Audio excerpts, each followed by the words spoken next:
ಗುರುಗಳಿಗೆ ಎಲ್ಲರ ಪರವಾಗಿ ಮತ್ತೊಮ್ಮೆ ಶಿರಸಾಷ್ಟಾಂಗ ನಮಸ್ಕಾರಗಳನ್ನು ಸಲ್ಲಿಸಿ ಅವರ ಆಜ್ಞೆಯೊಂದಿಗೆ ಇವತ್ತಿನ ವ್ಯಾಖ್ಯಾನ ಪ್ರಾರಂಭ.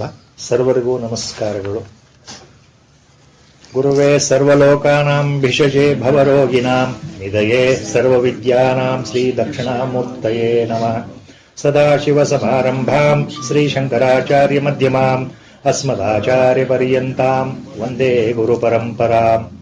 ಓಂ ನಮೋ ಭಗವತೆ ವಿರಾಜೇಶ್ವರಾಯ. ಓಂ ಶ್ರೀ ಗಣೇಶಾಯ ನಮಃ. ಓಂ ಮಹಾಸರಸ್ವತ್ಯೈ ನಮಃ. ವಸುದೇವಸುತಂ ದೇವಂ ಕಂಸಚಾಣೂರಮರ್ದನಂ ದೇವಕೀ ಪರಮಾನಂದಂ ಕೃಷ್ಣಂ ವಂದೇ ಜಗದ್ಗುರುಂ. ಮೂಕಂ ಕರೋತಿ ವಾಚಾಲಂ ಪಂಗುಂ ಲಂಘಯತೆ ಗಿರಿಂ ಯತ್ಕೃಪಾತಮಹಂ ವಂದೇ ಪರಮಾನಂದಮಾಧವಂ. ನಾರಾಯಣಂ ನಮಸ್ಕೃತ್ಯ ನರಂ ಚೈವ ನರೋತ್ತಮಂ ದೇವೀಂ ಸರಸ್ವತೀಂ ವ್ಯಾಸಂ ತತೋ ಜಯಮುದೀರಯೇ. ಹೋದ ಸಲ 2ನೇ ಅಧ್ಯಾಯ 66ನೇ ಶ್ಲೋಕಕ್ಕೆ ಗುರುಗಳ ಸಂಕಲ್ಪದ ಹಾಗೆ ನಿಂತಿತ್ತು. ದಿ ಲಾಸ್ಟ್ 66th ಶ್ಲೋಕ of the 2nd chapter. Last time, what Acharyas have said about that we had stopped there as per the Guru Sankalpa. Nasti buddhir ayuktasya nacha ayuktasya bhavana nacha abhavayatah shanti ashantasya kutas sukham. Nacha abhavayatah shanti ashantasya kutam sukham. Lord himself has made this question very clear. He has put the question mark. 2nd ಚರಣ. ಅಶಾಂತಸ್ಯ ಕುತ ಸುಖಂ. ಅಶಾಂತಿಯಲ್ಲಿ ಇರತಕ್ಕಂತಹವನಿಗೆ ನಿಜವಾದ ಆನಂದ ಅಂದ್ರೆ ನಿಜವಾದ ಆನಂದ ಅಂತಂದ್ರೆ ಬ್ರಹ್ಮಾನಂದ. ಅದು ನಿಜವಾದ ಸುಖ. The definition of sukha is ananda. That ananda is not the worldly ananda as we think. The worldly joy is only a minuscule part, not even a drop in the ocean. It is less than a drop in the ocean.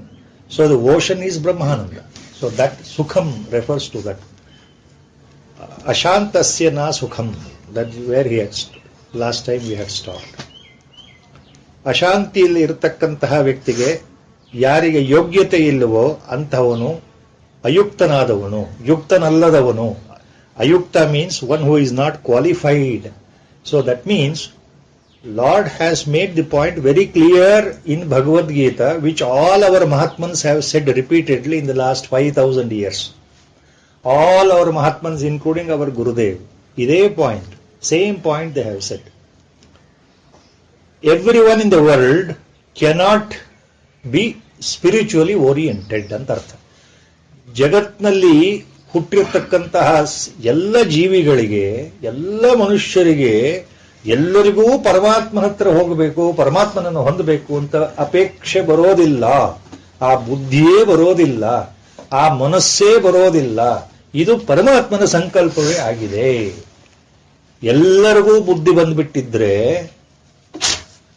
ಇದನ್ನ ಎಲ್ಲಾ ಮಹಾತ್ಮರು ಬಿಡಿಸಿ ಬಿಡಿಸಿ ಹೇಳಿದ್ದಾರೆ. ಈ ಭಗವಂತ ಹೇಳಿರ್ತಕ್ಕಂಥ ಶ್ಲೋಕವನ್ನೇ ಉದಾಹರಣೆಯಾಗಿಟ್ಟುಕೊಂಡು ಎಲ್ಲಾ ಜನಗಳು ಒಂದೇ ಕ್ಷಣದಲ್ಲಿ, ಈ ಜನ್ಮದಲ್ಲಿ ಏನು ನಮ್ಮ ಕೋಟಿ ಕೋಟಿ ಕೋಟಿ ಜನಸಂಖ್ಯೆ ಇದೆ ಪ್ರಪಂಚದಲ್ಲಿ, ಎಲ್ಲರಿಗೂ ಪರಮಾತ್ಮನೇ ಸಿಕ್ಕಿಬಿಡ್ತಾನೆ. ಪರಮಾತ್ಮನ ಪಡಿಬೇಕು ಅನ್ನೋ ನಿಜವಾದ ಆಧ್ಯಾತ್ಮ ಬುದ್ಧಿ ಜಾಗೃತವಾಗಿಬಿಟ್ರೆ, ಅವ್ರಿಗೆ ನಿಜವಾಗ್ಲೂ ಸಿಕ್ಕಿಬಿಟ್ರೆ, ಎಲ್ಲರಿಗೂ ಆಧ್ಯಾತ್ಮ ಉನ್ನತಿ ಆಗಿಬಿಟ್ರೆ ಏನಾಗತ್ತೆ ಅನ್ನೋದಕ್ಕೆ ಆಚಾರ್ಯರು ತುಂಬಾ ಹಿಂದೆ ಹೇಳಿದ್ದಾರೆ. ಪರಮಾತ್ಮನ ಸಂಕಲ್ಪವೇ ಅದು ಆಗಲಿಕ್ಕೆ ಬಿಡೋದಿಲ್ಲ. ಯಾಕೆ? ಇದಕ್ಕೆ ಸೃಷ್ಟಿವಾದವನ್ನ ನಂಬತಕ್ಕಂಥವರಿಗೆ, ಜಗತ್ತು ಹೇಗೆ ಬಂತು ಅನ್ನೋ ಕುತೂಹಲ ಇರೋರಿಗೆ ಸೃಷ್ಟಿ ಕ್ರಮವನ್ನ ಪುರಾಣಗಳಲ್ಲಿ, ಮಹಾಭಾರತ ಇತ್ಯಾದಿ ಸ್ಮೃತಿಗಳಲ್ಲಿ ಹೇಳಿಬಿಟ್ಟಿದ್ದಾರೆ. ಸೃಷ್ಟಿಯ ಪೂರ್ವದಲ್ಲಿ, when the unmanifest was about to manifest, ಆ ಅವ್ಯಕ್ತ ಅವ್ಯಾಕೃತ ಸ್ಥಿತಿಯಿಂದ ಸೃಷ್ಟಿ ಪ್ರಾರಂಭ ಆಗಬೇಕು. When the creation has to happen in the symbols, it has been explained in our shastras. The symbol taken, ಯಾವ ಉದಾಹರಣೆಯಿಂದ ಹೇಳಿದ್ದಾರೆ? ಬ್ರಹ್ಮದೇವನಿಗೆ ಆಜ್ಞೆ ಆಯಿತು ಸೃಷ್ಟಿ ಮಾಡುವಂತ ಚತುರ್ಮುಖ ಬ್ರಹ್ಮ ಅಂದ್ರೆ ಪ್ರಜಾಪತಿ ಬ್ರಹ್ಮ, ಕಾರ್ಯಾಧ್ಯಕ್ಷ ಬ್ರಹ್ಮ.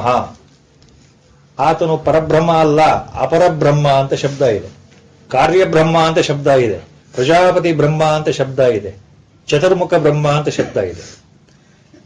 ಆ ಬ್ರಹ್ಮನಿಗೆ, ಚತುರ್ಮುಖ ಬ್ರಹ್ಮನಿಗೆ ಸೃಷ್ಟಿ ಮಾಡಬೇಕು ಅಂತ ಆಜ್ಞೆ ಆದಾಗ ಸೃಷ್ಟಿ ಪ್ರಾರಂಭ ಆಗಲಿ ಸಂಕಲ್ಪ ಮಾಡಿದ. ಆತನ ಕೆಲಸ ಸೃಷ್ಟಿಯನ್ನು ಮಾಡೋದು. ಆತನ ಮನಸ್ಸಿನಿಂದ ಪ್ರಜೆಗಳು, ಮೊದಲು ಬಂದಂತಹ ಪ್ರಜೆಗಳು ಹುಟ್ಟಿದ್ರು. ಮನಸ್ಸಿನಿಂದ ಹುಟ್ಟಿದ್ರಿಂದ, ಆ ಕ್ಷಣದಲ್ಲೇ ಹುಟ್ಟಿದ್ರಿಂದ ಅವರಿಗೆ ಮಾನಸ ಪುತ್ರರು ಅಂತ ಹೆಸರು. So the first formed human beings from the intention of Brahma, ಮಾನಸ ಪುತ್ರ. ಯಾರು? ಸನತ್ ಕುಮಾರ, ಸನಾತನ, ಸನಂದನ, ಸನತ್ ಸುಜಾತ, ಈ ರೀತಿ ಸನಕ, 5 ಜನ ಮಾನಸ ಪುತ್ರರು ಹುಟ್ಟಿದರು. ಸನಕಾದಿಗಳು ಅಂದ್ರೆ ಅದೇ ಅರ್ಥ. ಸನಕ, ಸನತ್ ಕುಮಾರ, ಸನಂದನ, ಸನತ್ ಸುಜಾತ, ಈ ರೀತಿ ಹೆಸರುಗಳು 5 ಜನ ಬಂದರು. ಬರ್ತಾ ಇದ್ದ ಹಾಗೆ, the moment they were born by the ಸಂಕಲ್ಪ of Brahma, what happen? They were born ಜ್ಞಾನೀಸ್.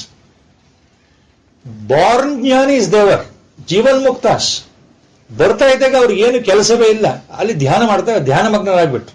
So they became ಆತ್ಮನಿಷ್ಠ, ದೇ ಎಂಟರ್ಡ್ ಇಂಟು ನಿರ್ವಿಕಲ್ಪ ಸಮಾಧಿ. When Brahma looked at them, he was wondering, my God, I am directed to start the creation. So I have created these 5 great Manasaputras. Instead of continuing the creation, now they are sitting in Nirvikalpa Samadhi. They have become Jnanis. So he called them, ಕರೆದುಬಿಟ್ಟು ಹೇಳ್ತಾನಂತೆ, ನಾನು ನಿಮ್ಮನ್ನ ಯಾತಕಪ್ಪ ಸೃಷ್ಟಿಯಲ್ಲಿ ಕಳಿಸಿದ್ದೇನೆ? ನೀವು ಪ್ರಜೆಗಳನ್ನ ಉತ್ಪತ್ತಿ ಮಾಡಬೇಕು, ಈ ಜಗತ್ತು ಮುಂದುವರಿಬೇಕು, ನೀವೇ ಪ್ರಥಮ ಸೃಷ್ಟಿ. ನೀವು ಕಣ್ಣು ಮುಚ್ಚಿಕೊಂಡು ಮೂಗು ಮುಚ್ಚಿಕೊಂಡು ಕೂತ್ಕೊಂಡ್ರೆ ಮುಂದಿನ ಸೃಷ್ಟಿ ಹೇಗಪ್ಪ ಆಗೋದು? ನೀವೇ ಅದಕ್ಕೆ ನಾಂದಿ ಹಾಡಬೇಕು. You are the primordial people, you have to continue the population growth order by Brahma. ಸನಕಾದಿ ಆ ಮುನಿಗಳು, ಮಾನಸ ಪುತ್ರರು ಏನು ಉತ್ತರ ಕೊಡ್ತಾರೆ? ನಮಗೂ ಅದಕ್ಕೂ ಸಂಬಂಧವೇ ಇಲ್ಲ, ಸೃಷ್ಟಿಗೂ ನಮಗೂ ಸಂಬಂಧವೇ ಇಲ್ಲ. ನಾವು ಯಾರೋ ಆತ್ಮಸ್ವರೂಪ, ನಾವು ಬ್ರಹ್ಮಾನಂದ ಸ್ವರೂಪದಲ್ಲಿದ್ದೇವೆ ಅಂತ ಹೇಳಿ ಮತ್ತೆ ಕೂತ್ಕೊಂಡ್ಬಿಟ್ರು. ಇದು ಹೀಗಾದ್ರೆ ಇನ್ನು ಸೃಷ್ಟಿ ಆಗಲ್ಲ ಅಂತ ಹೇಳಿ ಅದನ್ನು ಕೈ ಬಿಟ್ಟು ಮುಂದೆ ಬರ್ತದೆ, ದೊಡ್ಡ ಕಥೆ ಅದು. ಕೊನೆಗೆ ಬ್ರಹ್ಮ ಏನು ಮಾಡ್ತಾನೆ? ಸ್ವಯಂಭೂ ಮನುವನ್ನು ಸೃಷ್ಟಿ ಮಾಡ್ತಾನೆ. The first Manu, the first forefather of the human race called Swayambhu Manu. Manu is only a symbol, not a proper name. It represents the first formed human being after Sanaka, Sanandana, Sanatana, Sanasujata, Sanat Kumar. ಆ ಮನುವನ್ನು ಸೃಷ್ಟಿ ಮಾಡಿದ ಮೇಲೆ ನೀನು continue ಮಾಡ್ಬೇಕಲ್ಲಪ್ಪ, you have to continue the race, human race ಅಂತ ಅನಿಸ್ತು ಬ್ರಹ್ಮನಿಗೆ. So then he said, oh Manu is alone, he is ready. ಕೈ ಮುಕ್ಕೊಂಡು ನಿಂತ್ಕೊಂಡ್ಬಿಟ್ನಲ್ಲ ಸ್ವಯಂಭೂ ಮನು. ಪ್ರಜಾಪಿತ ಬ್ರಹ್ಮನಿಂದ ಉತ್ಪತ್ತಿಯಾದಂತಹ ಮನು ನಮಸ್ಕಾರ ಮಾಡಿ, ನಾನು ಏನು ಮಾಡಬೇಕು ಪ್ರಭು ಅಂತ ಕೇಳಿದಾಗ, ನೀನು ಸೃಷ್ಟಿ ಕಾರ್ಯ ಮುಂದುವರಿಸ್ಕೊಂಡು ಹೋಗ್ಬೇಕು ಅಂತ ಹೇಳಿದಾಗ, ಹೇಗೆ ಪ್ರಭು ಅಂತ ಕೇಳ್ತಾನೆ. ಆಗ ಬ್ರಹ್ಮನಿಗೆ ಯೋಚನೆ ಬರ್ತದೆ, ಓಹೋ ಈತನ ಒಬ್ಬನೇ ಪುರುಷ ಇದ್ದರೆ ಸೃಷ್ಟಿ ಆಗೋದಿಲ್ಲ, ಒಂದು ಸ್ತ್ರೀ ಬೇಕು, ಸಂಯೋಗ ಆಗಬೇಕು, ಅದರಿಂದ ಪ್ರಜೆ ಉತ್ಪತ್ತಿ ಆಗಬೇಕು ಅಂತ ಆ ಮನುವಿನ ದೇಹದ ಎಡಭಾಗದಿಂದಲೇ ಸಂಕಲ್ಪದಿಂದ ಒಂದು ಸ್ತ್ರೀಯನ್ನ ಬ್ರಹ್ಮ ಸೃಷ್ಟಿ ಮಾಡ್ತಾನೆ. ಪುರಾಣಗಳಲ್ಲಿ ಬರ್ತದೆ ಅವೆಲ್ಲ, ಬಹಳ ದೊಡ್ಡ ಕಥೆಗಳು. ಕಥೆ ಅನ್ನೋಕ್ಕಿಂತ you must understand the substance behind that. What is that it purpose. ಅವಳಿಗೆ ಶತರೂಪ ಅಂತ ಹೆಸರು. So she became the wife of the first Swayambhu Manu. Shatarupa was the first lady, Swayambhu Manu was the first man. So they continued procreation, they continued breeding, and then how the population growth occurred in the Srishti anta bartade. So ಎಲ್ಲರೂ ಬ್ರಹ್ಮಜ್ಞಾನಿಗಳಾದ್ರೆ ಸೃಷ್ಟಿಯೇ ಇಲ್ಲ, ಅದಕ್ಕೋಸ್ಕರ ಎಲ್ಲರೂ ಆಗ್ಲಿಕ್ಕೆ ಸಾಧ್ಯ ಇಲ್ಲ ಅನ್ನೋದಕ್ಕೆ ಈ ಕಥೆ. Symbol is that. So every one cannot be liberated, realized instantaneously at the same time in their lifetime. Only a few chosen one, because of their past deeds, they will be realized by the grace of Guru or God. That's what Lord is hinting here. Others always under eternal conflict, they are always under worries. Ashanti, sukha illa, that is life, that is maya, that is avidya, that is bandhana. So majority will be always in the bandhana, always in the bondage. That is what Lord has said. So we continue from there. So he is explaining, remember, the last these shlokas, characters are the nature of a Brahmajnani, nature of a Jivan Mukta. ನಿಜವಾದ ಆತ್ಮಜ್ಞಾನಿಯ ವ್ಯವಹಾರ ಹೇಗಿರುತ್ತೆ ಅನ್ನೋ ಪ್ರಶ್ನೆಗೆ ಇವೆಲ್ಲ ಉತ್ತರಗಳು ಕೊಡ್ತಾ ಇದ್ದಾನೆ ಭಗವಂತ.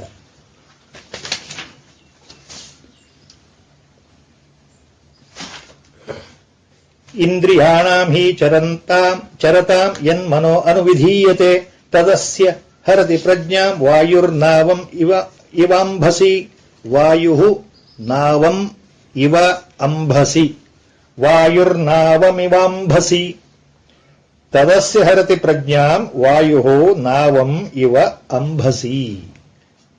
Example Lord has taken, second charana.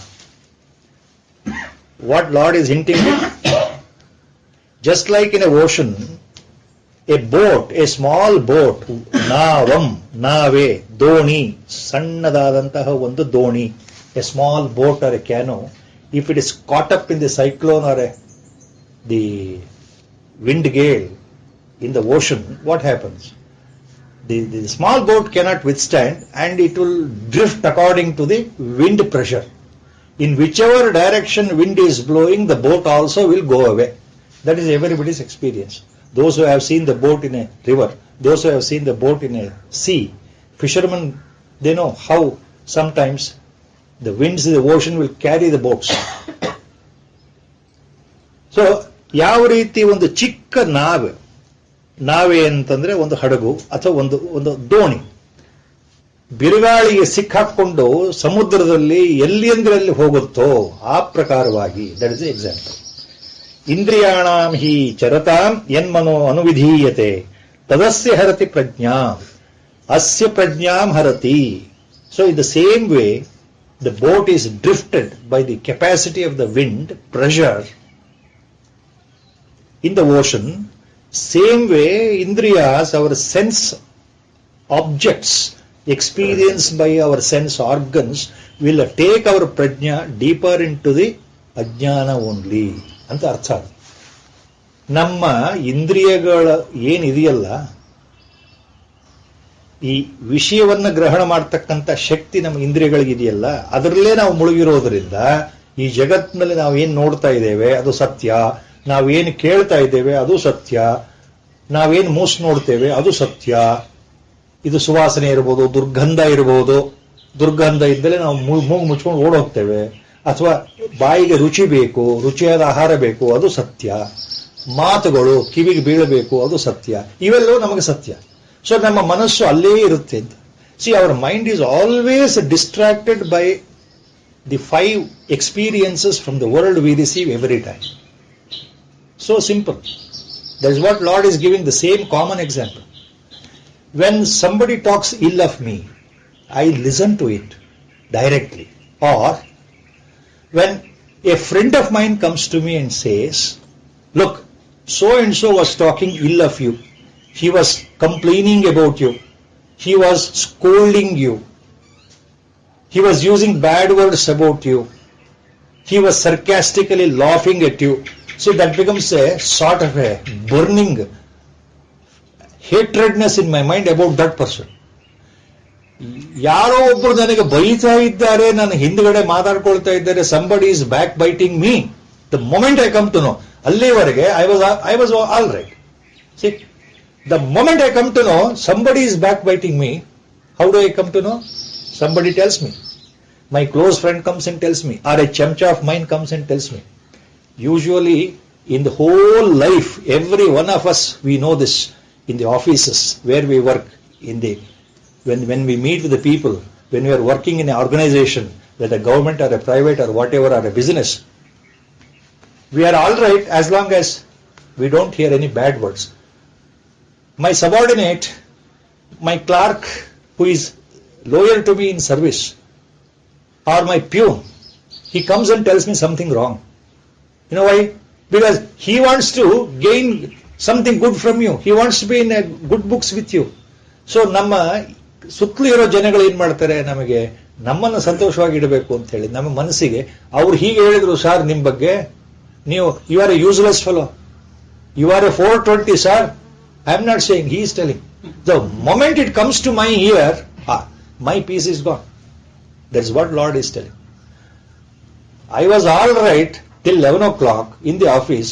At 11:05 the peon comes and tells me, sir, be careful, that fellow is hatching a plot against you to see that you don't get promotion.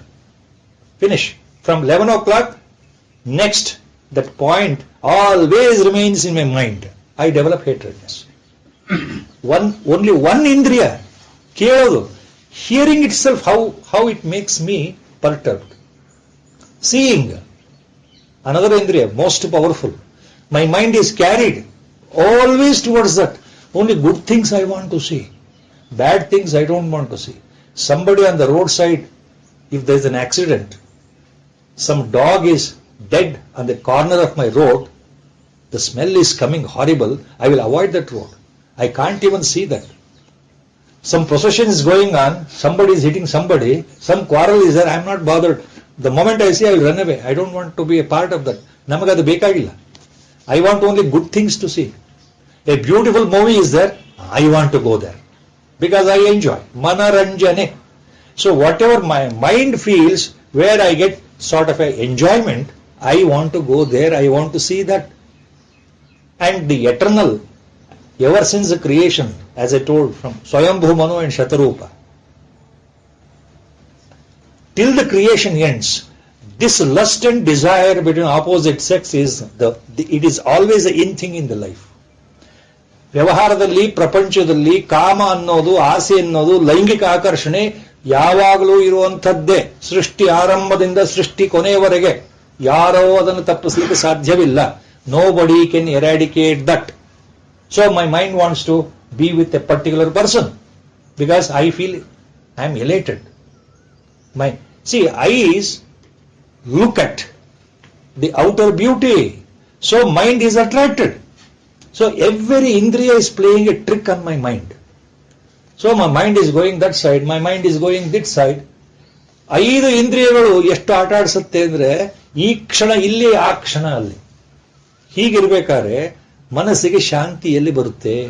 Where is the mental peace? Mind is always under the influence of the 5 indriyas, sense organs. And mind always goes, whatever experience it wants to have, always it wants to have. Always the same experience. See, even whether we are educated or a villager, ordinary person, you ask anybody, everybody says, I want happiness, I want sukha, I want enjoyment. Nobody will say, I want sorrow, I don't want happiness. Nobody will say. That is human psyche. That is where the mind is built, influenced by our samskaras, influenced by our own vasanas, and also influenced by our 5 indriyas. If I am totally blind, if I am totally deaf and dumb, ನಾನು ಮಾತು ಬರದೇ ಇರೋ ಮೂಕ ಆಗಿದ್ರೆ, ಕಿವಿ ಕೇಳದೇ ಇರೋ ಮೂಕ ಆಗಿದ್ರೆ, ಕಣ್ಣು ಕಾಣದೇ ಇರೋ ಹುಟ್ಟು ಕುರುಡ ಆಗಿದ್ರೆ, ಆ ಪ್ರಾಬ್ಲಮ್ ಆವಾಗ ಅರ್ಧಕ್ಕರ್ಧ ಸಾಲ್ವ್ ಆಗ್ತಾ ಇತ್ತು. ನಮಗೇನೋ ಗೊತ್ತಿಲ್ಲ, ನಮಗೇನೋ ಕಾಣ್ತಾ ಇಲ್ಲ, ಏನೂ ಕೇಳ್ತಾ ಇಲ್ಲ, ಅದೊಂಥರ ಆನಂದ. ಅಥವಾ ಪೂರ್ತಿ ಹುಚ್ಚಿಡಿದು ಬಿಟ್ರೆ, see, common sense, that's what lord is hinting it. If I go really mad in the worldly sense, something off in the brain, so the madcap is always looked down in the society. Oh, he is a mad fellow, be away from him. Nobody sympathizes with him. They are afraid of a madcap. So when a person is really mad, paranoid fellow, you are afraid of him. He may do something, so we run away. But look at him. In his mind is totally gone. But his sense organs are not working. In one way he is happy, in one way he is not happy. Even there, happiness is not there. Real happiness is not there. That is what Lord is saying.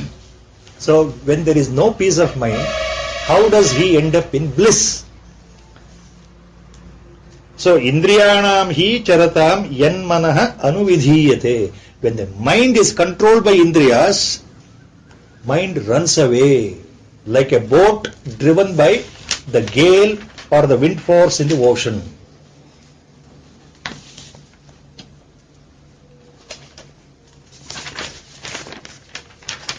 So next what happens? So he is giving now an upadesha. Lord is telling. Because of that, Arjuna, you remember this. Tasmad yasya mahabaho nigrihitani sarvashah indriyani indriyarthebhya tasya prajna pratisthita. Tasya prajna pratisthita. Again, Lord is using the same phrase in the second charana. Tasya prajna pratisthita. Tasya andre, such a person who is a real jnani, who has got equanimity in the mind, who is established in samasthiti. In such cases, he is always established in his own real nature, or he is aware of his reality. Tasya prajna pratisthita. So a jnani is always aware of his reality. He is abiding in his own real nature. Atma ಸ್ವರೂಪದಲ್ಲಿ ಆತ್ಮನಿಷ್ಠನಾಗಿ ಇರತಕ್ಕಂತಹ ಅವನು ಸಮಸ್ಥಿತಿಯಲ್ಲಿ ಇರ್ತಾನೆ. ಅವನು ಜ್ಞಾನಿ ಅಂತ ಅರ್ಥ. ಸಮಸ್ಥಿತಿ ಅಂದ್ರೆ ಎಲ್ಲೂ ಯಾವ ಪ್ರಭಾವಕ್ಕೂ ಬೀಳದ ಹಾಗೆ, ಮನಸ್ಸಿನಿಂದ ಎಲ್ಲೂ ವಿಚಲಿತನಾಗದ ಹಾಗೆ, ಯಾವುದೇ ಜಗತ್ತಿನ ಸುಖ ಭೋಗ ಐಶ್ವರ್ಯ ಕಾಮ ಲಾಲಸೆ ಅಧಿಕಾರ ಆಸೆ ಆಸಕ್ತಿ ಯಾವುದಕ್ಕೂ ತಲೆಬಾಗದೆ, ನಿಂದೆ ಅಪನಿಂದೆ ಅಪಹಾಸ್ಯ ಅವಹೇಳನ ತಿರಸ್ಕಾರ ತಾತ್ಸಾರ ಇದಕ್ಕೂ ಒಳಗಾಗದೆ. neither he is afraid nor he reacts even when you scold him, even when you beat him, even when you talk ill of him directly or indirectly, even if you praise him, he is not bothered. So that is a jnani whose prajna tasya prajna pratisthita. Yaru tasmadasya mahabaho nigritani sarvashah nigrihitani. The one who has controlled sarvashah from all sides, from all ways, from all angles, the one who has controlled yadu sarvashah nigrihitani indriyani indriyarthebhyah indriyani.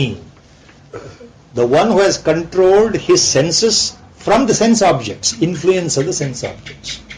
ಜಗತ್ನಲ್ಲಿ ಕಾಣೋದ್ರಿಂದ ಕೇಳೋದ್ರಿಂದ ಮಾತನಾಡೋದ್ರಿಂದ ಸ್ಪರ್ಶ ಮಾಡೋದ್ರಿಂದ ಏನೇನು ಅನುಭವ ಆಗ್ತಾ ಇದೆಯೋ ಆ ಅನುಭವಗಳು ಯಾವ ಇಂದ್ರಿಯ ಮೂಲಕ ಅವನಿಗೆ ಆಗ್ತಾ ಇದೆಯಲ್ಲ, ಆ ಎಲ್ಲ ತನ್ನ ದೇಹದ ಇಂದ್ರಿಯಗಳನ್ನ ತನ್ನ ವಶದಲ್ಲಿ ಇಟ್ಕೊಂಡಿರೋವನು. The one who has controlled his senses ಅಂತ in simple way. The one who can control his 5 senses. ಅವನು ನೋಡ್ತಾ ಇದ್ದಾನೆ. ಜ್ಞಾನಿಗಳ ಬಗ್ಗೆ ಒಂದ್ ಕಡೆ ಬರ್ತದೆ ಮಾತು. ನಮ್ಮ ಗುರುದೇವರು ಇದನ್ನು ಒಂದ್ಸಲ ಹೇಳಿದ್ದು. ಜ್ಞಾನಿ ಹೇಗಿರುತ್ತಾನೆ, ಭಗವಾನ್ ರಮಣ ಮಹರ್ಷಿಗಳು ಇದನ್ನೇ ಹೇಳಿದ್ದಾರೆ, ಎಲ್ಲ ಮಹಾತ್ಮರು ಹೇಳಿದ್ದಾರೆ ಇನ್ ಸಿಂಪಲ್ ವೇಸ್. ಜ್ಞಾನಿ ಕೂತಿರ್ತಾರೆ, ನಡೀತಾ ಇರ್ತಾರೆ, ಮಾತಾಡ್ತಾ ಇರ್ತಾರೆ, ಎಲ್ಲ ಸರಿ. ಬಟ್ ಅವ್ರು ಹೇಗಿರ್ತಾರೆ ಅವ್ರ ದೃಷ್ಟಿಯಿಂದ? ಈ ಜ್ಞಾನಿ ಅವರು ನೋಡ್ತಾ ಇರ್ತಾರೆ, ಆದ್ರೆ ನೋಡ್ತಾ ಇರೋದಿಲ್ಲ. That is answer. This is what our Gurudev also said. ಈ ಜ್ಞಾನಿ ನೋಡ್ತಾ ಇದ್ದಾನೆ, ಆದ್ರೆ ನೋಡ್ತಾ ಇಲ್ಲ. ಜ್ಞಾನಿ ಕೇಳ್ತಾ ಇದ್ದಾನೆ, ಆದ್ರೆ ಕೇಳ್ತಾ ಇಲ್ಲ. See, total paradox, opposites. Our guru also said the same thing. ಜ್ಞಾನಿ ಕೇಳ್ತಾನೆ, ಆದ್ರೆ ಕೇಳೋದಿಲ್ಲ. He is hearing but he is not hearing. He is seeing but he is not seeing. He is smelling but he is not smelling. He is tasting but he is not tasting. He is touching but he is not touching. See, these 5 sentences, simple phrases, looks totally confusing. What is this? You are talking both. He sees, he will not see. What does it mean? ಅವ್ರು ನೋಡ್ತಾ ಇದ್ದಾರೆ, ನೋಡ್ತಾ ಇಲ್ಲ. ಇದೇನಪ್ಪ ಹೀಗೆ ಹೇಳ್ತಾ ಇದ್ದೀರಿ? ಅವ್ರಿಗೆ ಕಣ್ಣಿಲ್ವಾ? ನಮ್ಮ ಕಡೆ ನೋಡ್ತಾ ಇಲ್ವಾ? ನೀವು ಹೇಳ್ತಾ ಇದ್ದೀರಿ ಅವ್ರು ನೋಡ್ತಾ ಇದ್ದಾರೆ ನಮ್ಮ ಕಡೆ. ಅಯ್ಯೋ, ಮತ್ತೆ ಅವ್ರು ನೋಡ್ತಾ ಇಲ್ಲ ಅಂತ ಹೇಳ್ತಾ ಇದ್ದೀರಲ್ಲ ಜ್ಞಾನಿಗಳು. ಜ್ಞಾನಿಗಳ ವ್ಯವಹಾರ ಹೇಗೆ ಅನ್ನೋದಕ್ಕೆ ಇದೊಂದು ಉದಾಹರಣೆ. ಜ್ಞಾನಿಗಳ ವ್ಯವಹಾರ, ಹೌ ಎ ಜ್ಞಾನಿ behaves from our side, from our point of view, ಅಜ್ಞಾನೀಸ್ ಪಾಯಿಂಟ್ ಆಫ್ ವ್ಯೂ, ಅದು ಆ ಸೆಂಟೆನ್ಸಸ್. ಅಜ್ಞಾನಿಗಳಿಗೆ ಏನ್ ಅನಿಸ್ತಾ ಇದೆ?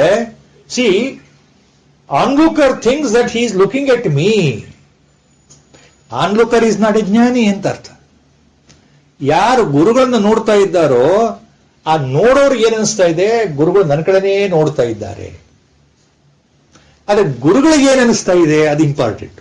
ಗುರುಗಳು ಇಲ್ಲಿ ನೋಡ್ತಾ ಇದ್ರು, ನಮ್ಮ ಕಡೆ ನೋಡಿದ್ರು, ನಮ್ಮ ರೂಪ, ನಮ್ಮ ಇರುವಿಕೆ, ಈ ಅಸ್ತಿತ್ವ, ಈ ಹೆಸರು, ಈ ಸ್ಥಿತಿನ ನೋಡ್ತಾ ಇಲ್ಲ ಅವರು. ಈಗ ಉದಾಹರಣೆ, ನಮ್ಮ ಗುರುದೇವರು ನನ್ನ ಕಡೆ ಎಷ್ಟೋ ಸಲ ನನಗೆ ಅನುಭವಕ್ಕೆ ನೇರವಾಗಿ ಬಂದಿರೋದು. ಅವ್ರು ನೋಡ್ತಾ ಇರ್ತಾರೆ ಅಂತ ಅನಿಸುತ್ತೆ ಬೇರೆಯವರಿಗೆ, ಆದ್ರೆ ನೋಡೋದಿಲ್ಲ ಅವರು.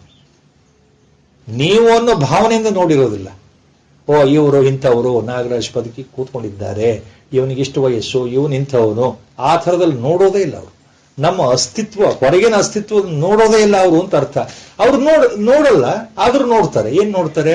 ಒಳಗಡೆ ಏನಿದೆ ಅನ್ನೋದು ನೋಡ್ತಾ ಇದ್ದಾರೆ, ಅದು ಅರ್ಥ. ಜ್ಞಾನಿಗಳು ಕೇಳ್ತಾರೆ, ಆದ್ರೆ ಕೇಳೋದಿಲ್ಲ. ಏನು? ಯಾವುದು ಕೇಳೋದಿಲ್ಲ? ಜಗತ್ತಿನ ವ್ಯವಹಾರದ ರೀತಿ ಬಗ್ಗೆ ಅವರಿಗೆ ಆಸಕ್ತಿ ಇಲ್ಲ, ಜಗತ್ತಿನ ಬಗ್ಗೆ ಏನು ತಿಳ್ಕೊಳ್ಬೇಕು ಅಂತ ಆಸಕ್ತಿ ಇಲ್ಲ, ಅದನ್ನು ಕೇಳೋದಿಲ್ಲ. ಆದ್ರೆ ಅವ್ರು ಕೇಳ್ತಾರೆ. ಯಾವ ದೃಷ್ಟಿಯಿಂದ ಕೇಳ್ತಾರೆ? ಅವರಿಗೆ ಎಲ್ಲವೂ ಭ್ರಮಮಯ ಆಗಿರೋದ್ರಿಂದ ಸರ್ವತ್ರ ಓಂಕಾರ ಧ್ವನಿ ಕೇಳ್ತಾ ಇರುತ್ತಲ್ಲ ಅವರಿಗೆ, ಆ ನಾದ ಕೇಳ್ತಾ ಇರುತ್ತಲ್ಲ ಅವರಿಗೆ, ಆ ಪರತತ್ವವನ್ನೇ ಅನುಭವಿಸ್ತಾ ಇರಬೇಕಾದ್ರೆ ಅವ್ರಿಗೆ ಬೇರೆ ಏನು ಕೇಳಬೇಕು ಅನ್ನೋ ಅವಶ್ಯಕತೆನೇ ಇಲ್ಲ ಅನ್ನೋ ಅರ್ಥ ಅದು. ಹಾಗೆ ಸೊ ಅದೇ ಅರ್ಥ. ಯಾರ ಇಂದ್ರಿಯಗಳು ಕೈವಶದಲ್ಲಿ ಇದೆಯೋ ತಸ್ಯ ಪ್ರಜ್ಞಾ ಪ್ರತಿಷ್ಠಿತ, ಅಂತವರ ಪ್ರಜ್ಞೆ ಪ್ರತಿಷ್ಠಿತವಾಗಿದೆ ಅಂದ್ರೆ ನಿಲುಗಡೆಗೆ ಬಂದಿದೆ. ನಾವು he is in equanimous mode, he is in ಸಮಸ್ಥಿತಿ, ಸರ್ವತ್ರ ಸಮಭಾವ, ಸರ್ವಾತ್ಮ ಭಾವ ಸ್ಥಿತಿ ಅಂತ ಅರ್ಥ. ಸರ್ವಾತ್ಮ ಭಾವ ಸ್ಥಿತಿ ಅಂದ್ರೆ ಅರ್ಥ ಏನು? ಸರ್ವಂ ಖಲ್ವಿದಂ ಬ್ರಹ್ಮಂ ಅನ್ನೋ ಸ್ಥಿತಿ ಅದು. ಇದು ಜಗತ್ ಹೀಗೆ ಕಾಣ್ತಾ ಇದೆ, ಕಣ್ಣಿಗೆ ಇದು ಕಾಣೋದು ಸತ್ಯ.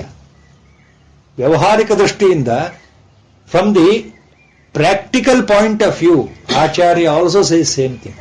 ವ್ಯವಹಾರಿಕ ದೃಷ್ಟಿಯಿಂದ ಇದು ಸತ್ಯ ಅನ್ಸುತ್ತೆ, ಕರೆಕ್ಟು, ಕಣ್ಣಿಗೆ ಕಾಣ್ತಾ ಇದೆ. ಆದರೆ ಜ್ಞಾನಿಗಳ ದೃಷ್ಟಿ ಪಾರಮಾರ್ಥಿಕ ದೃಷ್ಟಿ, ತತ್ವದೃಷ್ಟಿ ಆದ್ರಿಂದ ಅವರು ಒಂದು ವೃಕ್ಷವನ್ನು ನೋಡಿದ್ರು, ಒಂದು ನಾಯಿಯನ್ನು ನೋಡಿದ್ರು, ಒಂದು ಆನೆಯನ್ನು ನೋಡಿದ್ರು, ಒಬ್ಬ ಮನುಷ್ಯನನ್ನು ನೋಡಿದ್ರು. ಇದು ಒಂದು ಗಂಡು ಒಂದು ಹೆಣ್ಣು ಅಂತ ನಾವು ಹೇಗೆ ನೋಡ್ತೀವಲ್ಲ, ಹಾಗೆ ಒಂದು ಗಂಡ ಆಗ್ಲಿ, ಒಂದು ಸ್ತ್ರೀ ಆಗ್ಲಿ, ಪುರುಷ ನೋಡಿದ್ರು ಸಹ, ಒಬ್ಬ ವಯಸ್ಸಾದವನು, ಇವನು ಸಣ್ಣ ಹುಡುಗ, ಈ ದೃಷ್ಟಿನ ನಾವು ಹೇಗೆ ನೋಡ್ತೀವಿ ಹಾಗೆ ಅವರು ನೋಡ್ತಾರೆ ಅಂದ್ರೂ ಹಾಗೆ ನೋಡೋದಿಲ್ಲ. ಅವರ ದೃಷ್ಟಿಯಲ್ಲಿ ಒಳಗಡೆ ಇರೋ ತತ್ವದ ಬಗ್ಗೆ ಗಮನ ಇರುತ್ತೆ ಹೊರತು ಹೊರಗಡೆ ಆಕಾರದ ಬಗ್ಗೆ ಗಮನ ಇರೋದಿಲ್ಲ ಅಂತ ಅರ್ಥ. That is why Lord says ತಸ್ಯ ಪ್ರಜ್ಞಾ ಪ್ರತಿಷ್ಠಿತ. ಈ ಜಗತ್ತಿನ ವಿಷಯಗಳಿಂದ ಅವರು ಪ್ರಭಾವಿತರಾಗೋದಿಲ್ಲ. They are not swayed or influenced by the sensory objects of the world ಅಂತ ಅರ್ಥ. ಇಂದ್ರಿಯಾಣಿ ಇಂದ್ರಿಯಾರ್ಥೇಭ್ಯ ನಿಗ್ರಹೀತಾನಿ ಸರ್ವಶಃ ಅಂತ ಅರ್ಥ. Have controlled full senses. Our Gurudev used the same thing in only one simple sentence. The whole shloka he summarized in one sentence. Yavadu? See, majority people, their mind, the people are under the control of the mind. The mind is the boss and they are the slaves of the mind. The one where controls the mind, not as a slave. The one who becomes the boss of the mind, he will be liberated. ನಾವೆಲ್ಲ ಏನಾಗಿದ್ದೇವೆ? ಮನಸ್ಸಿನ ಗುಲಾಮರಾಗಿದ್ದೇವಪ್ಪ. ಎಲ್ಲಿವರೆಗೆ ನೀನು ಮನಸ್ಸಿನ ಗುಲಾಮನಾಗಿರ್ತೀಯೋ, ಮನಸ್ಸು ಹೇಳಿದಾಗೆ ಕೇಳ್ತೀಯೋ, ಅಲ್ಲಿವರೆಗೆ ನೀನು ಬಂಧನದಲ್ಲಿ ಇದ್ದೀಯಾ. ನೀನು ಯಾವತ್ತು ಮನಸ್ಸಿನ ಒಡೆಯ ಆಗ್ತೀಯಾ, ಯಾವತ್ತು ಮನಸ್ಸಿನ ಬಾಸ್ ನೀನಾಗ್ತೀಯಾ, ಆವಾಗ ನೀನು ಬಂಧನದಿಂದ ಮೇಲೆ ಹೋಗ್ತೀಯಾ, ಬಿಡುಗಡೆ ತಗೊಳ್ತೀಯಾ. Simple sentence. That's what he mention. So another basic character of a Jivan Mukta or a Jnani, our Gurudev also explained next shloka again in a beautiful way in his Science of Bhagavad Gita. Ya nisha sarva bhutanam tasyam jagrati sanyami yasyam jagratis bhutani sa nisha pashyato muneh. This is a famous shloka usually taken as one of these important standpoint shlokas by most of the Vyakhyanakaras, Pravachanakaras in Bhagavad Gita. Ya nisha sarva bhutanam tasyam jagarti sanyami. Tasyam sanyami jagarti. Sanyami word refers to Atmajnani. Sanyami means Brahmajnani. Sanyami means Sthita Prajna. Simple word. In simple, Sanyami means Jnani. a realized master, a realized Mahapurusha, a Jivan Mukta, the one who is liberated while still in the body itself. A Jivan Mukta or a Jnani is referred here as Sanyami by Lord. Tasyam Sanyami Jagarti. The Jivan Mukta or a Jnani is awake when all animals, all living creatures are sleeping ಅಂತ ಅರ್ಥ. When there is night, normally we say we go to sleep. Majority animals also go to sleep. See here, ಎರಡು ಅರ್ಥ ಇದೆ, outer meaning and inner meaning. ಯಾ ನಿಶಾ ಸರ್ವಭೂತಾನ, ಎಲ್ಲ ಪ್ರಾಣಿಗಳಿಗೆ ಯಾವುದು ನಿಶಾ, ನಿಶಾ ಮೀನ್ಸ್ ರಾತ್ರಿ, ರಾತ್ರಿ means night. The one which is a night for all living animals, that is not a night for a jnani ಅಂತ ಅರ್ಥ. ಇದು outer meaning. The outer meaning is this: ಯಾವುದು ಎಲ್ಲ ಪ್ರಾಣಿಗಳಿಗೆ ರಾತ್ರಿ ಆಗಿದೆಯೋ ಆ ಸಂದರ್ಭದಲ್ಲಿ ಜ್ಞಾನಿಗೆ ಅದು ರಾತ್ರಿ ಅಲ್ಲ, ಅವನು ಎಚ್ಚರದಿಂದ ಇರ್ತಾನೆ, ಜಾಗರ್ತಿ, ಎಚ್ಚರದಿಂದ ಇರ್ತಾನೆ, ಅವನಿಗೆ ಅದು ರಾತ್ರಿ ಅಲ್ಲ. ದಿ ನೆಕ್ಸ್ಟ್ ಚರಣ ಆಪೋಸಿಟ್ ಟು ದಟ್. ಯಸ್ಯಾಂ ಜಾಗೃತಿ ಭೂತಾನಿ ಸಾ ನಿಶಾ ಪಶ್ಯತೋ ಮುನೇ. ಯಾರು ಹಗಲು ಅಂತ ಎಚ್ಚರವಾಗಿರ್ತಾರೋ, ಯಾವ ಪ್ರಾಣಿಗಳಿಗೆ ಇದು ಹಗಲು, ಎಚ್ಚರವಾಗಿ ತಮ್ಮ ಕೆಲಸಗಳನ್ನು ಮಾಡತಕ್ಕಂಥ ದಿನ ಅಂತ ಅನ್ಸುತ್ತೋ, ಚಟುವಟಿಕೆಯಿಂದ ಇರ್ತಾರೋ, ಅದು ಆ ಮುನಿಯ ಪಾಲಿಗೆ, ಆ ಸಂಯಮಿ, ಆ ಜ್ಞಾನಿಗೆ, ಆ ಅಂತಹ ಜೀವನ್ ಮುಕ್ತನಿಗೆ ಅದು ರಾತ್ರಿ ಆಗುತ್ತೆ. See, the outer meaning is so clear. There is no confusion. Confusion will come in understanding that ಅಷ್ಟೇ. ವರ್ಡ್ಸ್ ಆರ್ ವೆರಿ ಕ್ಲಿಯರ್. ಯಾರಿಗೆ ರಾತ್ರಿ ಆಗಿದೆಯೋ ಅದು ಜ್ಞಾನಿಗೆ ಹಗಲು, ಯಾರಿಗೆ ಹಗಲಾಗಿದೆಯೋ ಅದು ಜ್ಞಾನಿಗೆ ರಾತ್ರಿ. What is night for animals or all other human beings, that is a daytime for a jnani, and what is a daytime for all animals, including human being, that is night time for a jnani. That is the meaning. So simple. Outer meaning. Outer meaning is so clear. Simple andre very clear. No confusion. या निशा सर्वभूतानां तस्यां जागर्ति संयमी यस्यां जाग्रति भूतानि सा निशा पश्यतो मुनेः. Now what is the inner meaning here? All Vyakhyanakaras, including Acharya Shankara, they have made it very clear. All Acharyas have given the same Vyakhyana, no difference, no change. So Nisha word refers to really not the technical night and day. Nisha word refers to not that night. It refers to the real ajnana or andhakara or tamas. Nisha means ajnana. Disha means jnana. So we have to remember the main difference, this inner meaning. Now the laksharthake barta iddeve. We are coming to the inner meaning now. ಯಾರಿಗೆ ಯಾವುದು ರಾತ್ರಿ ಆಗಿದೆಯೋ ಅಂತಂದ್ರೆ, ಯಾರು ಯಾವ ಪ್ರಾಣಿಗಳು ಯಾವ ಮನುಷ್ಯರು ಯಾವ ಸಮಯದಲ್ಲಿ ಅಜ್ಞಾನದಲ್ಲೇ ಮುಳುಗಿದ್ದಾರೋ ಆ ಸಮಯ. ಅಂದ್ರೆ ಯಾರು ಅಜ್ಞಾನದಲ್ಲೇ ಇದ್ದಾರೋ, ಅಜ್ಞಾನ ಎಂಬ ಅಂಧಕಾರದಲ್ಲಿ ಮುಳುಗಿದ್ದಾರೋ ಅಂತ ಅರ್ಥ ಬರುತ್ತೆ. ಯಾ ನಿಶಾ ಸರ್ವಭೂತಾನ means those who are completely immersed in the darkness of ಅಜ್ಞಾನ, immersed in the darkness of ತಮಸ್, totally immersed in the darkness of avidya, totally immersed in the darkness of maya anta artha. These are the words.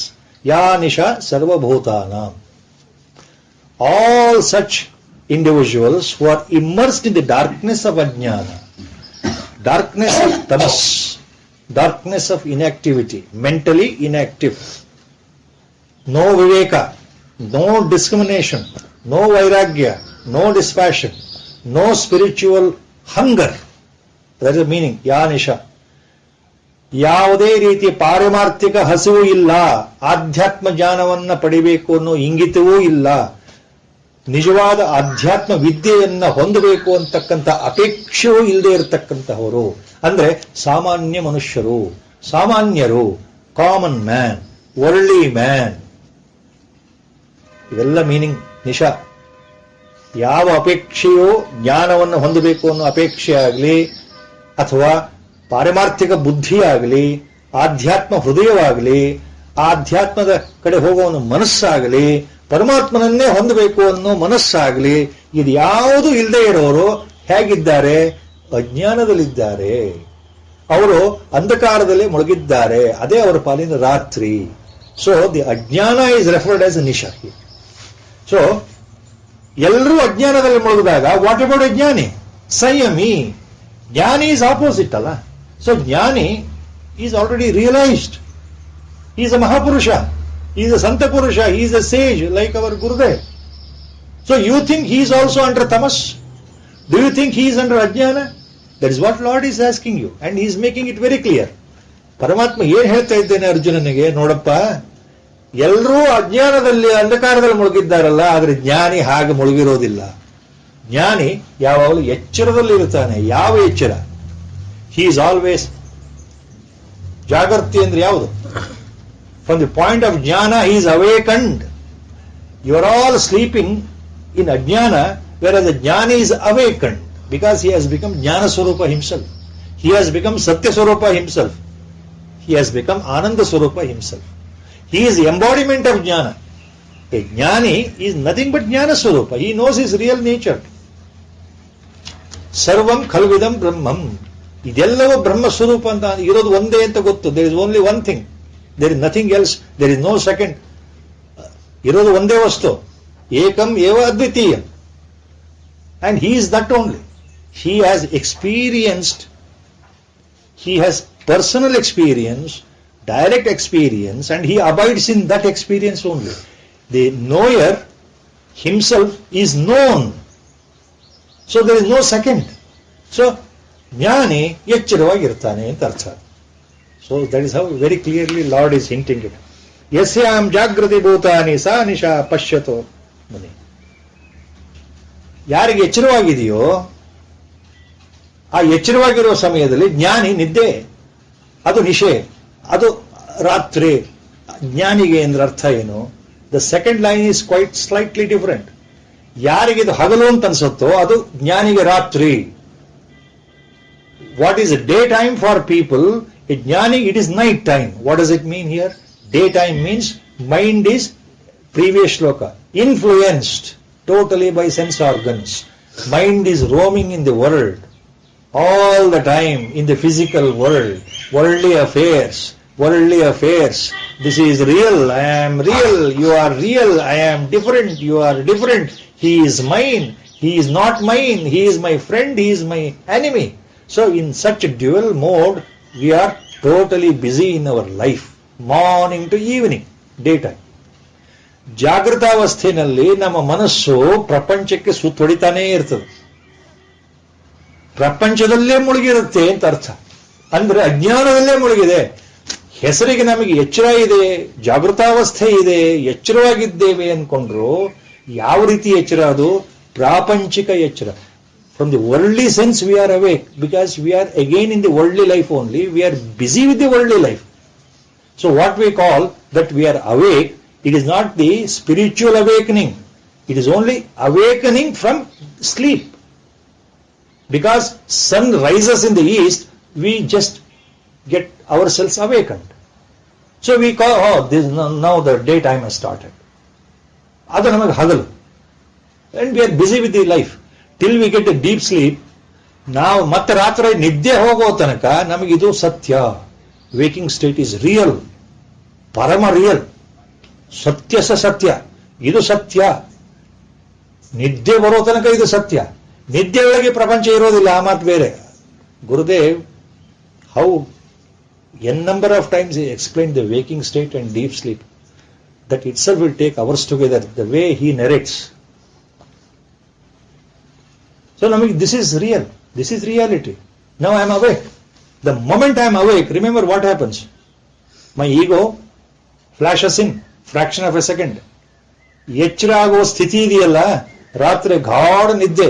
C from deep sleep early morning according to your habit, 4 o'clock or 5 o'clock or 6 o'clock or 3:30, whatever time you normally wake up, you say, if you analyze your waking position Nobody analyzes. That's what our Guru has mentioned it. 100 times he has told me. Nobody will remember and analyze your waking condition. Every day you wake up, from sleep, morning. That particular fraction of the moment when by the Sutratma, that is prana, which is already in the deep sleep state, it is under a particular nadi completely compressed. It has to enter into the Jiva Nadi in the Hrudaya. From Puri Tattva Nadi, the prana has to enter. That is how awakening occurs. Without your knowledge, awakening occurs. Without your knowledge. That is the nature of the work of the prana itself. Prana itself does that. So at that fraction of a microsecond, when we are awake, we will be in prajna sthiti. We will be under state of jnana sthiti only. We are totally under realized sthiti only. Totally we are under our swarupa sthiti only. Only for a fraction, minuscule fraction of a second. Every day. The next fraction of a second, what happens? Your ego and the mind will capture immediately, the ego will set in, and then you realize that I am waking up. The feeling of aham sets in immediately. So that aham, which had earlier vanished in deep sleep, comes back, bounces back. So ಎಚ್ಚರ ಆದ ಕೂಡಲೇ ನಾನು ಮಲಗಿದ್ದೆ ಅಂತ ಕಂಡುಬಿಡ್ತೀನಲ್ಲ, ಎಚ್ಚರ ಆಯಿತು ಅಂತ ಆ feeling ಬರೋ ಮೊದಲು, ಎಚ್ಚರ ಆದಾಗ ನಮ್ಮ ಸ್ಥಿತಿ ಹೇಗಿರುತ್ತೆ ಅಂದ್ರೆ ಪರಮ ಶಾಂತವಾಗಿರತಕ್ಕಂತಹ ನಿರ್ವಿಕಲ್ಪ ಸಮಾಧಿ ಸ್ಥಿತಿಗೆ ಹೋಲಿಕೆ ಅದು. ಅದು ಸಮಾಧಿ ಸ್ಥಿತಿಯೇ ಆಗಿರುತ್ತೆ. Our Gurudev has mention this, jnanis have mention it. You have to carefully analyse it. You have to experience that. That's what our guru says. Once you know that state of thoughtlessness, that state is known as the state of Paramashanti, total blissful state. Total blissful state. The next moment, aham will catch you. Aham will catch. The ego will catch, and then that is gone. That is gone. So, ಯಾರಿಗೆ ಹಗಲು ಹೊತ್ತಿದೆಯೋ, those who are awakened in the daytime, they think that they are awakened to the world. For a jnani, this world, he is not bothered. That is a night for a jnani. Yasyam jagrati bhutani sa nisha pashyato mune. ಯಾರಿಗಿದು ನಿಜ ಅಂತ ಅನಿಸ್ತಾ ಇದೆಯೋ ಪ್ರಪಂಚ, ಅದು ಜ್ಞಾನಿಗೆ ನಿಜ ಅಲ್ಲ. ಜ್ಞಾನಿಯ ದೃಷ್ಟಿಯಿಂದ ಅದು ರಾತ್ರಿ. ಅಂದ್ರೆ ಜ್ಞಾನಿಗೆ ಈ ಪ್ರಪಂಚಕ್ಕೆ ಅಸ್ತಿತ್ವವೇ ಇಲ್ಲ. ಅವನು ಅದರಿಂದ ಪ್ರಭಾವಿತನಾಗೋದಿಲ್ಲ. He is not bothered. He is not influenced by this waking state of ajnanis. Though he sees the world, he is not influenced by that. He is almost something like sleepy mode. ಜಗತ್ತನ್ನು ನೋಡಿದ್ರು ನೋಡ್ತಾ ಇಲ್ಲ ಅಂದ್ರೆ ಅದೇ ಅರ್ಥ. ಪ್ರಪಂಚವನ್ನು ನೋಡ್ತಾ ಇದ್ರು ಜ್ಞಾನಿಯು ಅದನ್ನು ನೋಡ್ತಾ ಇಲ್ಲ ಅಂದ್ರೆ ಅದೇ ಅರ್ಥ. ಅವನು ಒಂಥರ ನಿದ್ದೆ. He is under sleepy mode ಅಂತ. ಅದನ್ನ ಯಾವ ತರ ಹೇಳಬೇಕು? ದಟ್ ಇಸ್ ಕಾಲ್ಡ್ ಜಾಗೃತ ನಿದ್ರೆ. It is called, to explain that, very difficult, some word to be used. It is jagrata nidravastha. It is a awakened sleep. He is a realized person, but he is sleeping in the world. He is not bothered about the world.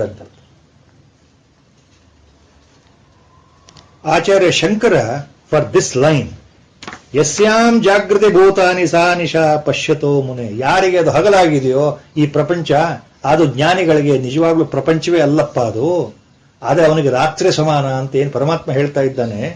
For this line Acharya has given A wonderful ವ್ಯಾಖ್ಯಾನ. ಆಚಾರ್ಯ says for this line, ಪ್ರಕಾಶಮಾನೆ ಪರಮಾತ್ಮ ಭಾನೋ ನಶ್ಯತ್ಯ ವಿದ್ಯಾ ತಿಮಿರೇ ಸಮಸ್ತೆ ಅಹೋ ಬುಧಾಹ ನಿರ್ಮಲ ದೃಷ್ಟಯೋಪಿ ಕಿಂಚಿನ್ನ ಪಶ್ಯಂತಿ ಜಗತ್ ಸಮಗ್ರಂ.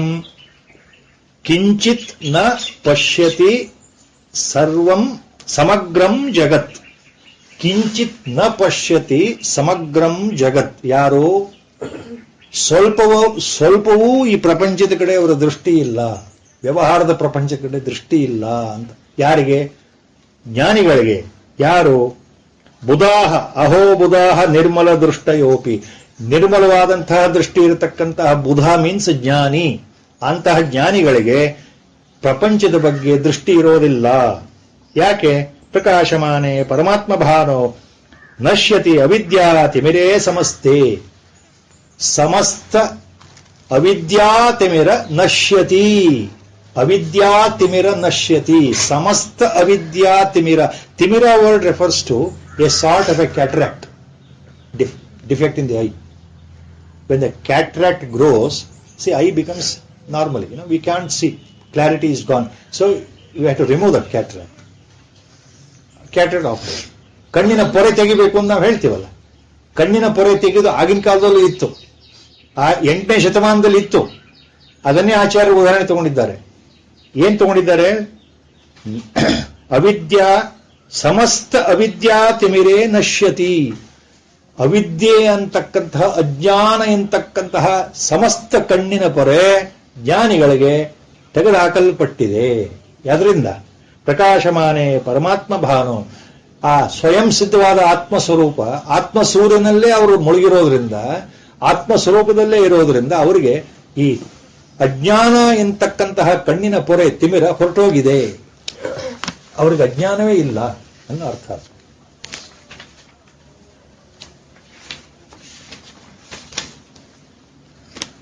Another example he gives here, Lord, about the nature of a jnani. Apuryamanam achala pratishtham samudramapah pravishanti yadvat. Apuryamanam achala pratishtham samudramapah pravishanti yadvat. Tadvat kamayam pravishanti sarve sashantimapnoti na kamakami. Tadvat kamayam pravishanti sarve sashantim apnoti na kamakami. Again with an example, Lord is explaining this. Nature of a jnani. ಒಂದು ಉದಾಹರಣೆಯನ್ನ ಕೊಟ್ಟು ಜ್ಞಾನಿಯ ವ್ಯವಹಾರಕ್ಕೆ ಅದನ್ನು ಹೋಲಿಕೆ ಮಾಡ್ತಾ ಇದ್ದಾನೆ ಪರಮಾತ್ಮ. ಇಲ್ಲಿ ಉದಾಹರಣೆ ಅಂದ್ರೆ ದೃಷ್ಟಾಂತ. ಯಾರಿಗೆ ಅದನ್ನು ಹೋಲಿಕೆ ಮಾಡ್ತಾ ಇದ್ದಾನೆ? ಜ್ಞಾನಿಗೆ. ಅದು ದ್ರಾಷ್ಟಾಂತ. So the example what lord is giving, common example for a common man to observe so that he can understand. ಯಾವ example? Every second you know that rivers are entering into the sea from all directions. So many rivers are there, they are entering the sea. So when you observe the river entering the sea in the mouth of the delta region, what happens? You see the river is joining the sea. Water flow is there continuously. Every second water is flowing. Water is flowing. From river, water is flowing to the sea, ocean. If you take a pot, a normal size pot, you go on adding water into that. What happens? When the water level completely comes up to the brim, still you go on adding the water, what happens? It will spill over. Everybody's knowledge. ನಾವು ಒಂದು ಬಕೆಟ್ನಲ್ಲಿ ನೀರು ಹಾಕ್ತಾನೇ ಇದ್ರೆ ಅದು ತುಂಬವರೆಗೂ ತುಂಬಿ ಆಮೇಲೆ ಅದು ಚೆಲ್ಲಕ್ಕೆ ಶುರು ಆಗುತ್ತೆ. ನಾವು ಹಾಕಿದ ನೀರೆಲ್ಲ ಚೆಲ್ತಾ ಹೋಗುತ್ತೆ. ಇದು ಎಲ್ಲರಿಗೂ ಗೊತ್ತಿರೋ ಒಂದು ಉದಾಹರಣೆ ಆದ್ರಿಂದ ಇದನ್ನು ಮನಸ್ಸಲ್ಲಿ ಇಟ್ಕೊಂಡು ಪರಮಾತ್ಮ ಇಲ್ಲೇನು ಹೇಳ್ತಾ ಇದ್ದಾನೆ? ಎಲ್ಲ ಕಡೆಯಿಂದ ನೀರು ಹೋಗ್ತಾ ಇದೆ, ನದಿಗಳ ಮೂಲಕ ಸಮುದ್ರ ಸೇರ್ತಾ ಇದೆ, ಸಮುದ್ರ ಸೇರ್ತಾನೆ ಇದೆ. 24 ಗಂಟೆ 365 ದಿವಸ ವರ್ಷಾನುಗಟ್ಟಲೆ ನೀರಲ್ಲಿ ಸೇರ್ತಾನೆ ಇದೆಯಪ್ಪ, ಸೇರ್ತಾನೆ ಇದೆ. ಹಂಗಂತ ಸಮುದ್ರ ಉಕ್ಕಿ ಉಕ್ಕಿ ಉಕ್ಕಿ ಹೊರಗಡೆ ಚೆಲ್ತಾ ಇದೆಯಾ? ಅದು ಹೇಗಿತ್ತು ಹಾಗೆ ಇದೆಯಲ್ಲ. yesterday you go to the beach, it was same level. Today you go to the beach, the level is same. 1 year after you go to the beach, level is same. But water is entering from all directions, but the level has remained same. That is the example. ಎಲ್ಲ ಕಡೆಯಿಂದ ನೀರು ನುಗ್ತಾ ಇದ್ರು ನದಿಗಳ ರೂಪದಲ್ಲಿ, ಸಮುದ್ರ ಅಲ್ಲಾಡ್ತಾ ಇಲ್ಲ, ಸಮುದ್ರ ಉಕ್ಕಿ ಹರಿತಾ ಇಲ್ಲ, ಚೆಲ್ ಹೋಗ್ತಾ ಇಲ್ಲ, ಕೆಳಗಡೆ ಬೀಳ್ತಾ ಇಲ್ಲ. ಸಣ್ಣ ಮಕ್ಕಳಿಗೆ ಹೇಳೋದು, ಓಹೋ ಬಕೆಟ್ ಇಲ್ಲ ನೀರು ಕೆಳಗಡೆ ಚೆಲ್ಲೋಯ್ತು, ಸಮುದ್ರ ನೀರು ಅಲ್ಲೇ ಇದೆಯಪ್ಪ, ಅದೆಲ್ಲೂ ಹೋಗಿಲ್ಲ. ಈ ಉದಾಹರಣೆ. ಅಪೂರ್ಯಮಾಣಂ ಅಚಲಂ ಪ್ರತಿಷ್ಠಂ ಸಮುದ್ರ ಮಾಪಃ ಪ್ರವಿಶಂತಿ ಯದ್ವತ್ ಅಂದ್ರೆ ತದ್ವತ್ ಕಾಮ ಎಂ ಪ್ರವಿಶಂತಿ ಸರ್ವೇ ಸ ಶಾಂತಿ ಮಾಪ್ನೋತಿ ನ ಕಾಮ ಕಾಮಿ ನ ಕಾಮ ಕಾಮಿ. He has given a rider here. ಇದೇ ಪ್ರಕಾರ ಒಬ್ಬ ಜ್ಞಾನಿ ಹೇಗಿರ್ತಾನೆ ಅಂದ್ರೆ ಪ್ರಪಂಚದ ಎಲ್ಲಾ ವಸ್ತುಗಳು, ಎಲ್ಲಾ ಈ ಕಣ್ಣಿಗೆ ಕಾಣತಕ್ಕಂತಹ ಉಪಭೋಗದ ವಸ್ತುಗಳಾಗ್ಲಿ, ನಮಗೆ ಬೇಕಾಗ್ತಕ್ಕಂಥ ವಿಷಯಗಳ ಬಗ್ಗೆ ನಾವು ಯಾವ ರೀತಿ ಪ್ರಭಾವಿತರಾಗ್ತೀವಿ ಆ ತರ ಯಾವುದೇ ಒಂದು ವಿಷಯ ಸುಖ ಆಗಲಿ, ಇಂದ್ರಿಯ ಸುಖ ಆಗಲಿ, ಇಂದ್ರಿಯ ಭೋಗ ಆಗಲಿ, ಅಂದ್ರೆ ಒಂದು ದೊಡ್ಡ ಬಿಲ್ಡಿಂಗ್ ಇರಬಹುದು, ದೊಡ್ಡ ಮನೆ ಇರಬಹುದು, ಕಾರ್ ಇರಬಹುದು, ಬಂಗ್ಲೆ ಇರಬಹುದು, ರುಚಿ ರುಚಿಯಾದ ಅಡಿಗೆ ಇರಬಹುದು, ಈ ತರದ ವಿಷಯ ಸುಖಗಳು, ಉಪಭೋಗಗಳು, ಭೋಗಗಳು, ಎಲ್ಲ ರೀತಿಯ ಕಾಮಗಳು ಜ್ಞಾನಿಯನ್ನ ಬಂದು ಸದಾ ಸೇರ್ತಾ ಇದ್ರೂನು, ಅಂದ್ರೆ if worldly enjoyments, if worldly benefits, even if they are coming at the feet of the jnani every time, he is not perturbed ಅಂತ ಅರ್ಥ. He is not bothered. ತದ್ವತ್ ಕಾಮ ಎಂ ಪ್ರವಿಶಂತಿ ಸರ್ವೇ ಸ ಶಾಂತಿ ಮಾಪ್ನೋತಿ. ಎಲ್ಲ ಆಸೆಗಳು, ಸಾಮಾನ್ಯ ಮನುಷ್ಯರಿಗಿರ್ತಕ್ಕಂಥ ಆಸೆಗಳು, ಸುಖ ಭೋಗ ಬೇಕು, ನಮಗೆ ಇಂದ್ರಿಯ ಭೋಗ ಬೇಕು. See, we desire so many things in life. We want to have so many things in life. We want to procure so many things of joy, things of pleasure. We want money, we want name, we want fame, we want a huge bungalow, we want a car, we want a good wife, we want a good husband, we want a good children. Everything we want. And we are influenced by that. But a jnani, even if such things are there, he is not perturbed. Just like the ocean is not perturbed. Just like the ocean will not spill out. The jnani will never be perturbed. Always he is under samasthiti. He is under bliss, internal peace. ಅವರ ಮನಸ್ಸು ಹೊಯ್ದಾಡೋದಿಲ್ಲ, ಶಾಂತವಾಗಿರುತ್ತೆ ಅವರ ಮನಸ್ಸು, ಯಾವುದರಿಂದನೂ ಪ್ರಭಾವ. See, mind is not influenced. That is a point lord is hinting. You give anything to a jnani or you don't give anything to a jnani, is not bothered. You give 1 crore rupee at his lotus feet, he is not bothered. He will think it as a waste. ನಮ್ಮ ಗುರುಗಳೇ ಸಾಕ್ಷಿ ಅದಕ್ಕೆ. ಎಷ್ಟೋ ಸಲ ನಮ್ಮ ಕಣ್ಣೆದುರಿಗೆ ಎಷ್ಟೋ ಘಟನೆ ನಡೆದಿದೆ. ಕಣ್ಣೆದುರಿಗೆ ನಡೆದಿದೆ. ಗುರುಗಳು ಬಾಯಿ ಬಿಟ್ಟು ಹೇಳಿದ್ದಾರೆ, ದುಡ್ಡು ನೋಡಿ ಇದು ಕಸ ಅಂತ ಹೇಳಿದ್ದಾರೆ. ಯಾರೋ ಒಬ್ರು ಒಂದು ದೊಡ್ಡ ನೋಟಿನ ಕಂತೆ ತಂದಿಟ್ರು, ಎಷ್ಟಿತ್ತು ಅಂತ ಗೊತ್ತಿಲ್ಲ, ಆಮೇಲೆ ಗೊತ್ತಾಯಿತು 50,000 ಇತ್ತಂತದ್ದು. There was some 50,000 rupees. I did know at that time. It was a huge bundle covered in a pack and with all earnest a disciple long back.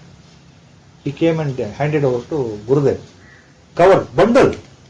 I was sitting there. ಗುರುಗಳು ಬಹಳ casual ಆಗಿ ಕೇಳಿದ್ರು, ಇದು ಏನು bundle? ನನಗೇನು ಬೇಡಪ್ಪ ಅಂದ್ರು. ಇಲ್ಲ, ಇದು ನಿಮಗೆ ತಂದಿದ್ದೀನಿ. ನನಗೇನು ಬೇಡ ಅಂತ. ಇದ್ರೊಳಗೆ ಏನಿದೆಯಪ್ಪ? ಇಲ್ಲ, ಸ್ವಲ್ಪ ಗುರುಗಳ ಸೇವೆ ಮಾಡಬೇಕು, ನಾನು ಸೇವೆ ಮಾಡಬೇಕು. ಸರಿಯಪ್ಪ, ಏನಿದೆ ಇದ್ರೊಳಗೆ? ತಿಂಡಿನ ಅಂತ ಕೇಳಿದ್ರು. I am a witness to it. ಇನ್ನೂ ಸೋ ಅವ್ರ Gurudev is just like a some time like a child. ತಿಂಡಿನ? ತಿಂಡಿ ಅಲ್ಲ ಗುರು, ಅವ್ರ ಸಂಕೋಚ. ಸಮ with seriousness, of course I am talking. So he didn't want to say that there is money. He said, no, ನನ್ನ ಕೈಲಾಸ ಸೇವೆ ಇದು ಸ್ವೀಕಾರ ಮಾಡಲೇಬೇಕು ಅಂತ. ಗುರುಗಳಿಗೆ ಗೊತ್ತಿದೆ. He wanted him to spill out. Then see, ವಿಶಾಲ ಹೃದಯ ಜ್ಞಾನಿ. Then he kept quiet. He didn't want to further. Okay, ಒಂದು ಮಾತು ಹೇಳಿದ್ರು, ಇದು ನನಗೆ ಬೇಡಪ್ಪ, ಇದು ಬೇಡ, ಇದು ತಗೊಂಡು ಹೋಗು, ನನಗೇನು ಬೇಕಾಗಿಲ್ಲ, please carry, take it back. He said twice, take it back. And he insisted. ಎಷ್ಟು ಮಟ್ಟಿಗೆ ಅಂದ್ರೆ, I was watching the fun. I was a witness here observing what is happening. I knew what is happening. I'm just watching it. ಗುರುಗಳು ಬೇಡ ಅಂತ ಹೇಳಿದ್ರೆ ಅವರು ultimately that person was so forcible, he had determined to give it. Then nothing, ಗುರುದೇವ, ನಾನು ತಂದು ಬಿಟ್ಟಿದ್ದೇನೆ ನಿಮ್ಗೆ ಕೊಡಬೇಕು ಅಂತ. ನೀವು ಬೇಡ ಅಂದ್ರು ಅಷ್ಟೇ, ಬೇಡ ಅಂದ್ರು ಅಷ್ಟೇ, ಹ್ಞೂ ಅಂದ್ರು ಅಷ್ಟೇ, ನಾನು ಇಲ್ಲೇ ಇಟ್ಟು ಹೋಗ್ತೀನಿ ಅಂತ ಹೇಳಿ he kept it on the small desk where Gurudev used to sit. By the side of that, forcibly he kept it, did namaskar, ran away. ಮತ್ತೆ ಯಾಕಂದ್ರೆ ಗುರುಗಳು ಮತ್ತೆ ಬಾಯಿಲಿ ವಾಪಸ್ ತಗೊಂಡು ಬೈತಾರೋ. I observed, he never touched it. Our Gurudev never touched, and never even in a small desire, ನಮಗೆ ನಿಮಗೆ ಇರುತ್ತಲ್ಲ, ಏನಿದೆ, even for a second he never had. He never bothered. He talked to me in some other normal things. I also never bothered. That packet was there only on that small writing table, a huge white paper packet. Even I didn't know at that time what was inside. I suspected there must be money. That's all my mind. Money must be there. After 1 week, I came to know that it was 50,000 rupees cash. And Gurudev gave instruction to another person here. Now I can name it. Mr. Venugopal told me that, and he was instructed to return that money to the same gentleman who is in Bangalore. Next week I came to know that. Then he also told me that as per Guru's Ajna, after 15 days, when he had opportunity to go to Bangalore, he went, searched his office, phoned him up, went there, the same packet, he gave it back with a stern warning that in spite of telling you have kept the packet, Gurudev said, take back the amount. Please take back. Henceforth, you are welcome anytime. Gurudev says, you are welcome at any time to the ashram without the money. See how compassionate our Gurudev. He never said, don't come. Next time in that. ಯಾವಾಗ ಬೇಕಾದ್ರೂ ಬರಲ್ಲ ದುಡ್ಡು ಮಾತ್ರ ತರಬೇಡ ಅಂತ ಹಾಗೆ C that is how it happens. Apuryamanam achala pratishtham. That is why achala means steadfast. Achala pratishtha. See, the jnani yagiruttare andre no way he is influenced by anything in life as we are influenced.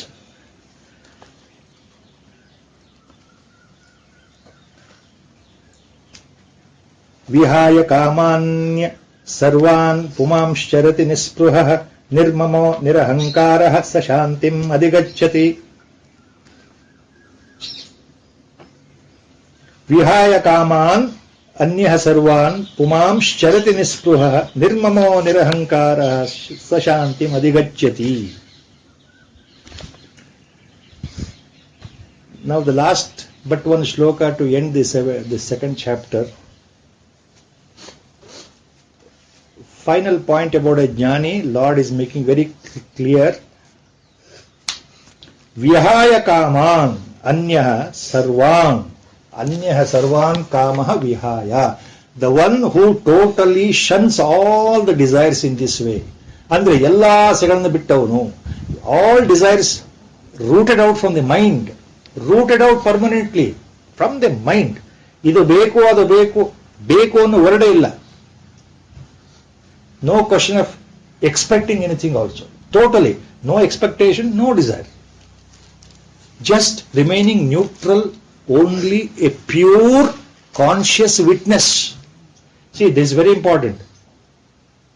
When you give up desire, it also means you have to remain a conscious, neutral witness. No reaction, antartha. No reaction. You are not influenced. You don't react. Angry or hatredness or sort of a blissful, happy, joyful mood. No. Neither joyous mood nor angry mood. Total ನಿರ್ವಿಶೇಷ ಸಾಕ್ಷಿ ಸ್ವರೂಪದಲ್ಲಿ ಇರತಕ್ಕಂಥವನು ಎಲ್ಲ ಆಸೆಗಳನ್ನು ಬಿಟ್ಟವನು ಆ ರೀತಿ ಇರ್ತಾನೆ, ಸಾಕ್ಷಿ ರೂಪದಲ್ಲಿ ಇರ್ತಾನೆ ಅಂತ ಅರ್ಥ ಅದು. ಹಾಗೆ ಅಂತವನು ನಿಸ್ಪೃಹ means he doesn't expect anything from anybody.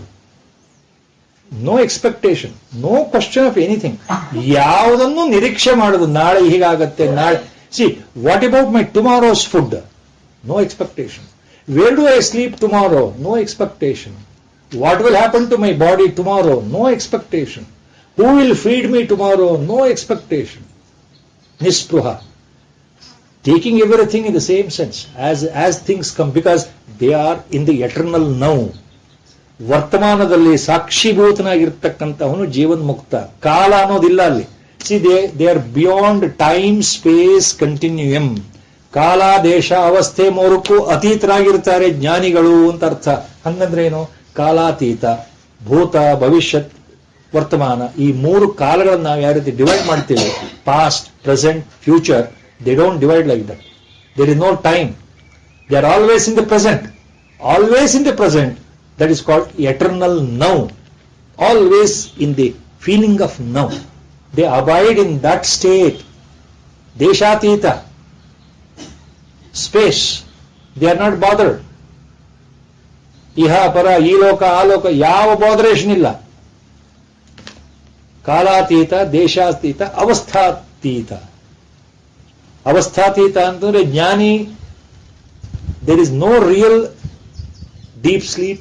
There is no real awakening state. There is no real dream state as it is there for us. ನಮಗೆ ಯಾವ ರೀತಿ ಮೂರು ಅವಸ್ಥೆಗಳಿದೆಯಲ್ಲ, ಎಚ್ಚರ, ಸ್ವಪ್ನಾವಸ್ಥೆ, ನಿದ್ರಾವಸ್ಥೆ, ಆ ಅವಸ್ಥೆಗಳು ಅವ್ರಿಗೆ ಇಲ್ಲ ಅಂತ ಅರ್ಥ. ಎಲ್ಲಕ್ಕೂ ಅತೀತರಾಗಿರ್ತಾರೆ, ಬಿಯಾಂಡ್ ದಟ್. ದಟ್ ಇಸ್ ವಿಹಾಯ ಕಾಮಾನನ್ಯ ಸರ್ವಾನ್ ಪುಮಾಂ ಶರತಿ ನಿಸ್ಪೃಹ ನಿರ್ಮಮೋ ನಿರಹಂಕಾರ ಸ ಶಾಂತಿಂ ಅಧಿಗಚ್ಚತಿ. ನಿರ್ಮಮಃ ನಿರಹಂಕಾರಃ, ನೋ ಅಟ್ಯಾಚ್ಮೆಂಟ್. ನಿರ್ಮಮ, ರಿಮೆಂಬರ್ ದಿಸ್ ವರ್ಡ್. ನ ಮಮ, attachment is mama, na mama, nirmama, no attachment. These are mine, only they are mine, others are not mine. ಅವರು ಬೇರೆ, ಇವ್ರು ಮಾತ್ರ ನನ್ನವರು. ಈ ನನ್ನವರು ಅನ್ನೋದೇ ಬರ್ತದೆ problem. This is exactly what Acharya has given earlier.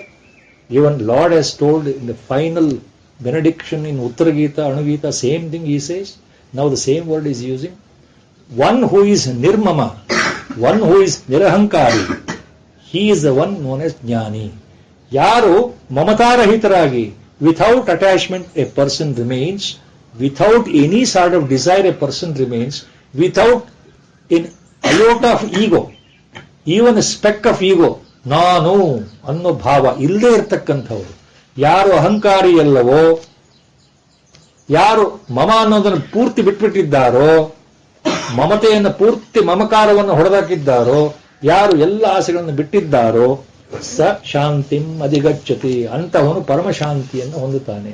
He will be established in eternal bliss, eternal bliss, total bliss. So we come to the last shloka of the second chapter, Sankhya Yoga, 72nd shloka. ಏಷಾ ಬ್ರಾಹ್ಮೀ ಸ್ಥಿತಿ ಪಾರ್ಥ ನೈನಾಂ ಪ್ರಾಪ್ಯ ವಿಮುಹ್ಯತಿ ಸ್ಥಿತ್ವಾಸ್ಯಂ ಅಂತಕಾಲೇಪಿ ಬ್ರಹ್ಮ ನಿರ್ವಾಣಂ ಪೃಚ್ಛತಿ. ಸ್ಥಿತ್ವಾ ಅಸ್ಯಂ ಅಂತ್ಯಕಾಲೇಪಿ. Please remember the second line first correctly. ಸ್ಥಿತ್ವಾ ಅಸ್ಯಂ ಅಂತಕಾಲೇಪಿ. This word is very, very important. What Lord says finally, Yesha Brahmi Sthiti. All that now I have explained about Jivan Mukta Jnani, this is called Brahmi Sthiti. This is called Parabrahma Sthiti. This is called the nature of a Jnani. This is called realization. This is called emancipation. This is called escaping from samsara. Yavudu? The one who is Atmanishtha, the one who is Brahmanishtha, is the one who is realized. So he is realized, and that state is called Brahmi Sthiti. So the nature of a Jnani is referred as Brahmi Sthiti. Sadashiva Brahmendra Brahmi Sthiti. See, Brahmi Sthiti, another definition is there, detailed definition is there. We'll go to that sometime later.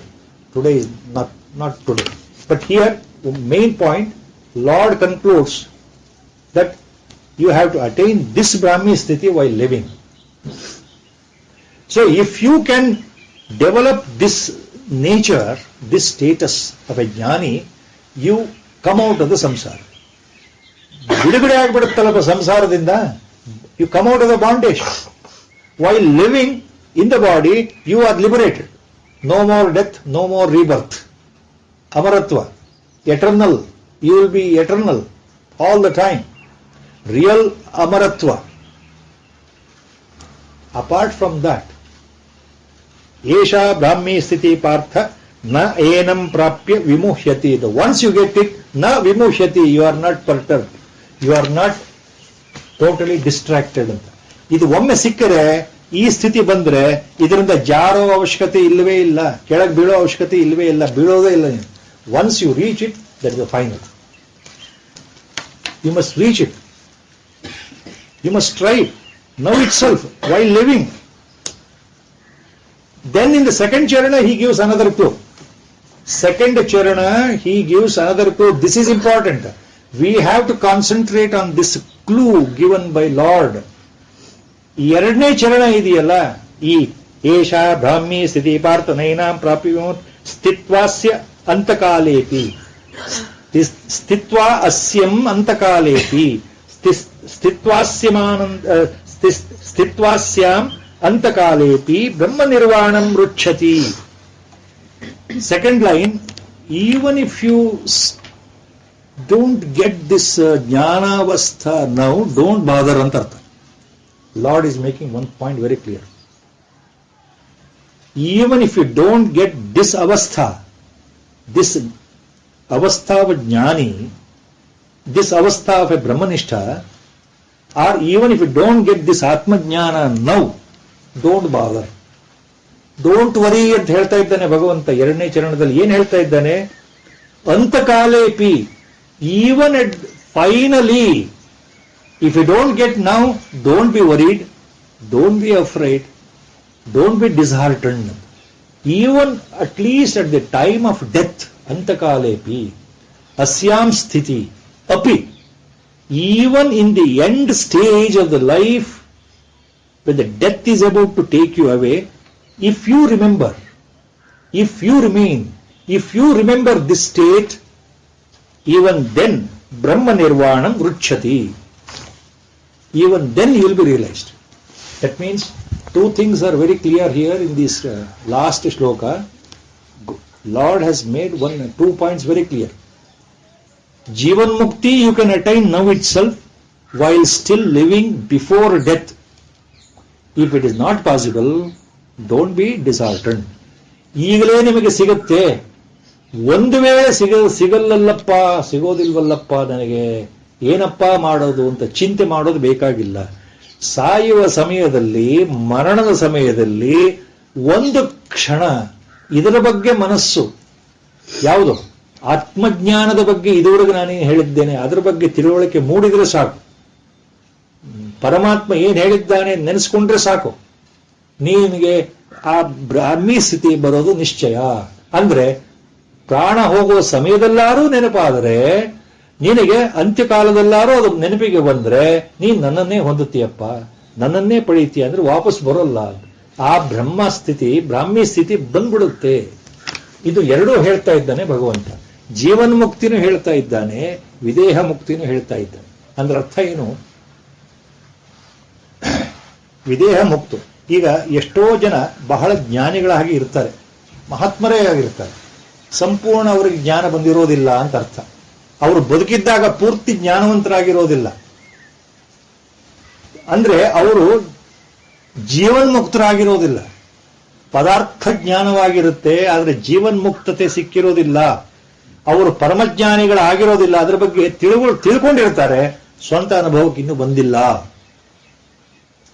ಅಂಥವರು ಕೊನೆಗಾಲದಲ್ಲಿ ಭಗವಂತನ ಕೃಪೆಯಿಂದ ಕೊನೆಗಾಲದಲ್ಲಿ ಸಾಯುವ ಸಮಯದಲ್ಲಿ ವಿದೇಹ ಮುಕ್ತಿಯನ್ನು ಹೊಂದುತ್ತಾರೆ, ಮುಕ್ತರಾಗ್ಬಿಡ್ತಾರೆ.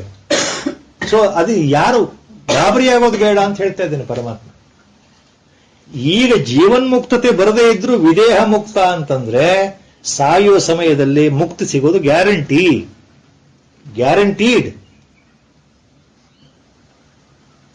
ಇದಕ್ಕೆ ಉದಾಹರಣೆ ನಿಮಗೆ ಅರ್ಥ ಆಗಬೇಕು ಅಂದ್ರೆ ಒಂದು ಉದಾಹರಣೆ ಕೊಟ್ಟರೆ ಮಾತ್ರ I think will follow it. Ramakrishna ಪರಮಹಂಸರ ಇಚ್ಛೆ ಪ್ರಕಾರ ಸ್ವಾಮಿ ವಿವೇಕಾನಂದರು ಮಹಾಜ್ಞಾನಿಗಳು, ಪ್ರಪಂಚವನ್ನೇ ಸುತ್ತ ಮಾಡಿ ಹಿಂದೂ ಧರ್ಮವನ್ನು ಎತ್ತಿ ಹಿಡಿದಂತ ಮಹಾತ್ಮರಲ್ಲಿ ಮಹಾತ್ಮರು, ಪರಮಜ್ಞಾನಿಗಳು, ಲೋಕಕ್ಕೆ ಗೊತ್ತಿರೋ ಹಾಗೆ ಮಹಾತ್ಮರು. ಆದ್ರೆ ಇಲ್ಲಿ ಒಂದು ವಿಶೇಷತೆ ಏನು ಅಂದ್ರೆ, ವಿವೇಕಾನಂದರಿಗೆ ಸಂಪೂರ್ಣ ಜ್ಞಾನ ಪ್ರದಾನವನ್ನ ಗುರು ತನ್ನ ಕೃಪೆಯಿಂದ ಕೊಡಲಿಲ್ಲ. ಯಾಕೆ ಅಂದ್ರೆ ಪೂರ್ತಿ ಕೊಟ್ಬಿಟ್ರೆ ಅವ್ರು ಯಾವ ಕೆಲಸವನ್ನು ಮಾಡೋದಿಲ್ಲ. ಅವರಿಂದ ಒಂದು ಬೇರೆ ಕೆಲಸ ಆಗಬೇಕಾಗಿತ್ತು. ಹಿಂದೂ ಧರ್ಮದ ಅವನತಿ ಏನಾಗಿತ್ತು, ಉದ್ಧಾರ ಆಗಬೇಕಾಗಿತ್ತು. ಇಡೀ ದೇಶವನ್ನು ಅವರು ಸುತ್ತಬೇಕಾಗಿತ್ತು, ಪ್ರಪಂಚದ ಹೊರಗೆ ಹೋಗ್ಬೇಕಾಗಿತ್ತು. ಹಿಂದೂ ಧರ್ಮ ಏನು ಅಂತ ಮಹತ್ವ ಹೇಳಬೇಕಾಗಿತ್ತು. ಅವ್ರು ಏನ್ರ ಜ್ಞಾನವಂತರಾಗ್ಬಿಟ್ಟಿದ್ರೆ ಇದು ಯಾವುದು ಮಾಡ್ತಾ ಇರಲಿಲ್ಲ. He would not have gone outside to attend World Religious Conference in Chicago. He would not have toured whole of the India. He would not have established Ramakrishna Math or mission throughout India. He would not have taken care to establish Dharma in India during last part of 19th century. Ramakrishna Paramahamsara ದೇಹಾವಸ್ಥೆ ಮುಕ್ತರಾದ ಮೇಲೆ from 1886 onwards, he would not have ventured to do anything. Because if he were to be a jnani, like our Gurudev, he would have sat quietly. ಎದುರು ಯಾರು ಬಂದು ಅವ್ರಿಗೆ ಮಾತ್ರ ಉಪದೇಶ, ಜಗತ್ತಿನ ಬಗ್ಗೆ ಪರವೇ ಇಲ್ಲ, ಜಗತ್ತಿನ ಬಗ್ಗೆ ಚಿಂತೆನೇ ಇಲ್ಲ, ಹಾಗಿರ್ತಾ ಇದ್ರು. ಹಾಗಾಗಬಾರದು ಅಂತ ಪರಮಹಂಸರ ಉದ್ದೇಶ ಇದ್ದಿದ್ರಿಂದ ಅವರು ಸಂಪೂರ್ಣ ಜ್ಞಾನವನ್ನು ಅವರು ಹಿಡಿದಿಟ್ಕೊಂಡಿದ್ರು. ವಿವೇಕಾನಂದರಿಗೆ ಕೊನೆ ಆತ್ಮಜ್ಞಾನವನ್ನು ಕರುಣಿಸಲಿಲ್ಲ ಗುರುಕೃಪೆ. ಅವರು ದೇಹ ಬಿಡೋ ಸಮಯದಲ್ಲಿ ಅವನಿಗೆ ಗೊತ್ತಾಗತ್ತೆ ನಾನು ಯಾರು ಅಂತ ಹೇಳ್ಬಿಟ್ರು. ದೇಹ ವಿವೇಕಾನಂದ ನರೇಂದ್ರ ಅಂತ ಕರೀತಾ ಇದ್ರಲ್ಲ, ಪರಮಹಂಸರು ಏನ್ ಹೇಳ್ತಾರೆ, Naren will know really who is only at the time of death. If he knows now itself he cannot do the work I have assigned. So realization was postponed till the last moment. That is what Lord has given here. Stitvam asya antakalepi brahma nirvanam ruchiti. And Vivekananda became realized at the time of death. Please remember that. So he is no way different, but the difference is very small. So with this we are second chapter Sankhya Yoga, we are closing. Om Tatsaditi Srimad Bhagavad Gita So Upanishatsu Brahma Vidyayam Yoga Shastre Sri Krishna Arjuna Samhade Sankhya Yogo Nama Dvitiyodhyayah. Vasudeva Sutam Devam Kamsachanuramardhanam Devaki Paramanandam Krishnam Vande Jagadgurum Mukam Karoti Vachalam Pangum Langayate Girim Yakrupatamaham Vande Paramanandamadavam Narayanam Namaskritya Naram Chaiva Narottamam Devim Saraswatim Vyasam Tato Jayamurire. ಎಲ್ಲರಿಗೂ ನಮಸ್ಕಾರಗಳು.